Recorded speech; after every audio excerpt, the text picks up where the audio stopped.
Good morning!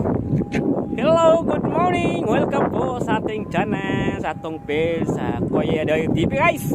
Tulad na sa may Santa Ana Wharf, isa sa mga meteor bridge sa Davao Coastal Road. Muna yung Santa Ana Wharf mga kadayo.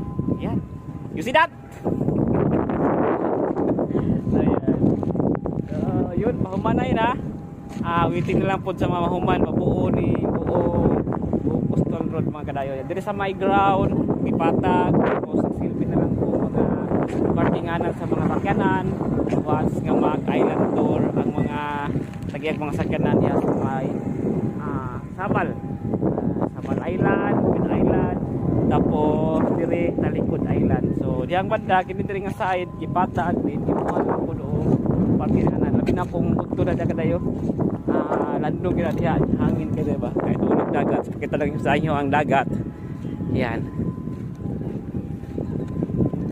Yan, suroy ta diri sa may magsaysay or sa may ako na niya, ang gawasan niya muna ang uyang kuren or sa na tao.